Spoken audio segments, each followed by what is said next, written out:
Of all the channels that B2B marketers use to distribute content, most people say email is the most important. What are some tips you have about getting the best results from email marketing? It kind of starts with making sure your email lists are split out by personas. Because if you're going to send an email out to your generic email list, I mean, you're not going to be able to track the results. You're not going to have that ROI effect that you really want without actually understanding what the problems are and sending your content out through those appropriate titles and emails and everything like that. You're not going to get that open rate that you really want. Awesome, excellent. Ardith, what about you? Do you have anything to add to that? It's really important to hook them fast. So get right to the point, because otherwise you've got, what, 7 seconds to delete?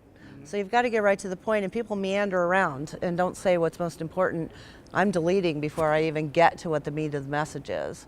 So just make sure you hook them fast and make sure it's relevant to them. Yep. Dustin, have anything to add? Yeah, I would say I agree with both points. I think good segmentation is crucial to making sure that you're going to get those high open rates and engagement rates.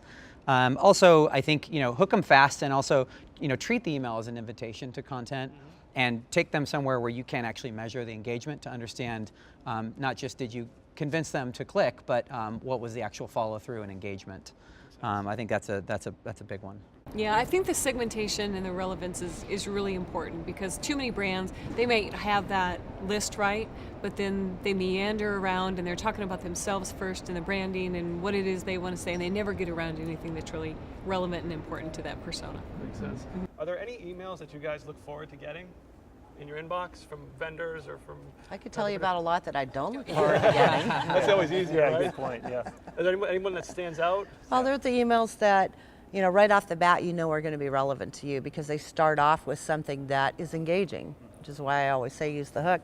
But really, I could give you more examples of what I don't want than what I see that works really well. What are some of those characteristics of those that you don't like?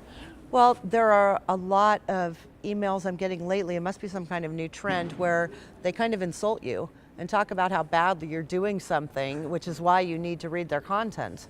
And to me, I find that insulting, and I'm not really inclined. And I'm kind of like sitting there thinking, do you know who I am? The other ones are the ones that assume that they know who I am because I downloaded something from them, and I do a lot of research. So I'm on a lot of lists that really aren't relevant to who I am as a person. So when I get these emails from companies, I know instantly it's somebody I was doing research for, because I'm not a CIO and I'm not, and they don't check to make sure the people on their list are actually those who should be there. So that's off-putting as well. Definitely. Yeah, I find them a lot of unpersonalized email, right? You can tell it's a mass blast. They personalize it with, your name, but the actual content of it is just completely irrelevant. And I can't tell you how many times I've seen grammar mistakes and spelling mistakes, which really turns me off. Maybe I'm old-fashioned. To me, it's a repetitive behavior of sending me just stuff over time that I just do not want to engage with. And so that's really off-putting to me. I mean, if I keep getting emails and emails from this person, or some automated list, it's like, nope, never going to engage with you. I instantly archive it, swipe left, I'm done. So my other favorite is the follow-up that they do. Like, it's our fault because we didn't read the email they sent last week and we haven't responded yet. And so we're a bad person. Do you know those kinds of emails? And they're automated now. I used to think it was just lazy salespeople sending that stuff, but they're actually automated now. And So, guys, we talked a lot about clutter, right? All these emails we don't like. Do you have any tips on how to break through that clutter? I think it's going back and looking at what is it that's valuable to that persona, and not putting the brand forward, not putting the product or service forward. What is it that we can do to help the audience, to help that persona solve problems and make their life easier, their job easier? Makes sense, right? Value, deliver value. Right, which is where Skylar's tip on segmentation really comes in, because different segments care about different things. And so if we can touch on, what they really need the most, or what they care about the most, or what they're working on, or problem they're solving, then we can become relevant immediately. But, lately I've been in this conversation several times with different people talking about the difference between relevance and resonance, which I think is really kind of cool. You have to be relevant or it's not going to work at all.